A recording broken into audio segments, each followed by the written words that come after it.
Shalom, selamat berjumpa kembali dalam renungan makalah FA, masih tentang bersyukur bagian yang keempat untuk tanggal 28 Juni. Ya. Bersyukur merupakan salah satu hal yang terpenting bagi kehidupan orang Kristen. Dan bersyukur, ucapan syukur yang dimaksud di sini adalah merasa bersyukur, bukan sekedar mengucap syukur.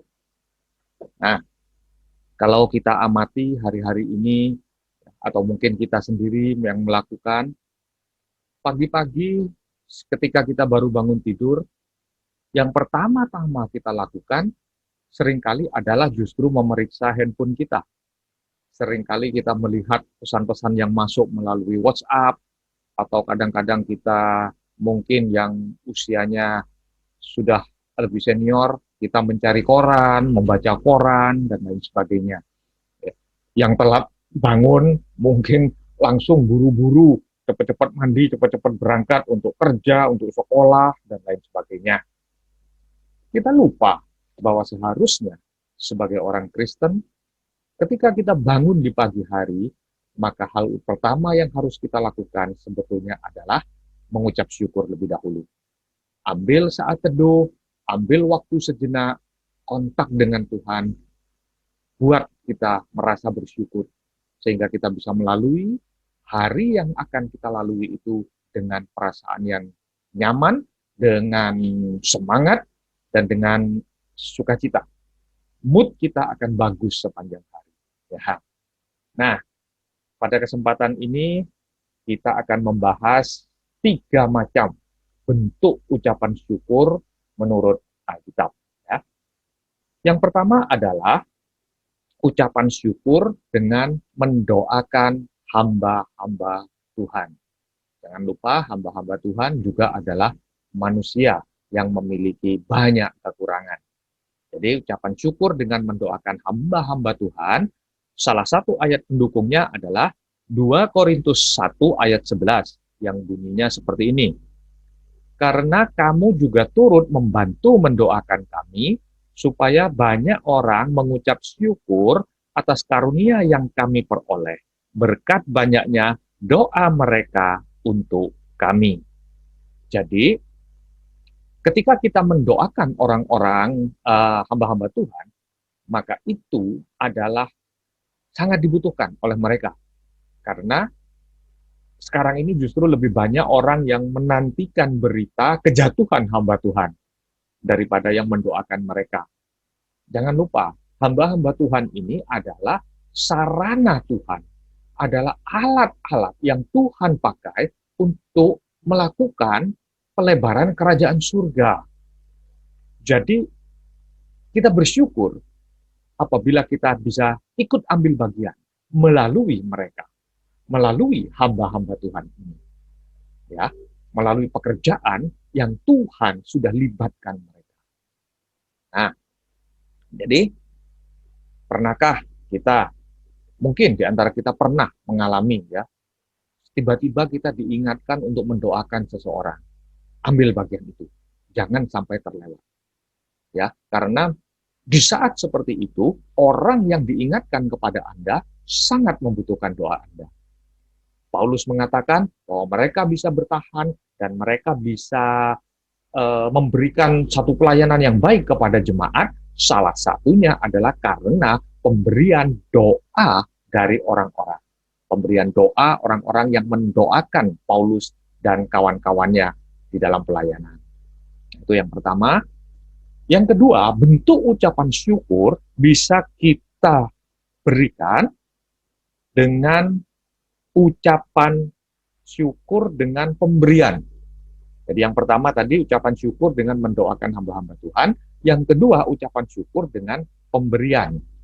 Ayat pendukungnya salah satunya adalah 2 Korintus 9 ayat 11 dan 12 yang berbunyi, kamu akan diperkaya dalam segala macam kemurahan hati yang membangkitkan syukur kepada Allah oleh karena kami. Sebab pelayanan kasih yang berisi pemberian ini bukan hanya mencukupkan keperluan orang-orang kudus, tetapi juga melimpahkan ucapan syukur kepada Allah. Ketika kita memberikan sesuatu dengan benar, ketika kita membuat orang yang menerima itu merasa bersyukur dan mengungkapkan rasa syukur itu kepada Tuhan, maka sebetulnya kita ikut ambil bagian di dalam ucapan syukur orang itu. Jadi kita memberi, membuat orang yang menerima itu mengucap syukur, itu adalah juga merupakan ucapan syukur kita kepada Tuhan. Ya, pemberian ya, yang paling gampang seperti di dalam ayat ini, itu adalah pemberian materi, secara materi. Mungkin kita bisa merasakan di saat-saat pandemi seperti sekarang, ada begitu banyak saudara-saudara kita, hamba-hamba Tuhan mungkin, rekan-rekan kita mungkin, yang memerlukan bantuan materi. Apabila ada di antara kita yang memiliki kelimpahan, silakan diberikan sebagai bentuk ucapan syukur. Lalu pemberian yang lain, itu juga bisa kita berikan. Seperti yang pertama tadi, memberikan doa kita untuk mereka. Kita juga bisa memberikan kepedulian kita, semangat kita, penghiburan dari kita, kekuatan dari kita berikan. Nah, bentuk-bentuk kepedulian seperti ini adalah pemberian yang membuat orang mengucap syukur. Orang yang diberi akan merasa, aduh, terima kasih Tuhan, ada orang yang peduli sama aku. Ada orang yang sudah kau utus untuk memberikan sesuatu kepadaku. Dan ini kata Paulus, melimpahkan ucapan syukur. Melimpahkan ucapan syukur, baik dari Paulus maupun orang-orang yang di sekitarnya. Ini adalah bentuk ucapan syukur yang kedua. Yang ketiga adalah ucapan syukur dengan beribadah. Waduh, mana bisa, ini sekarang kondisi lagi seperti ini, banyak gereja yang belum buka, bagaimana kita bisa beribadah? Ya, kita akan melihat Roma 12 ayat yang pertama, yang berbunyi, karena itu saudara-saudara, demi kemurahan Allah, aku menasehatkan kamu, supaya kamu mempersembahkan tubuhmu sebagai persembahan yang hidup, yang kudus. Itu adalah ibadahmu yang sejati. Jadi, berdasarkan ayat ini, kita bisa mengerti bahwa ibadah bukan hanya kegiatan gereja, bukan hanya kegiatan persekutuan doa, tetapi ibadah itu merupakan bagaimana kehidupan kita sehari-hari.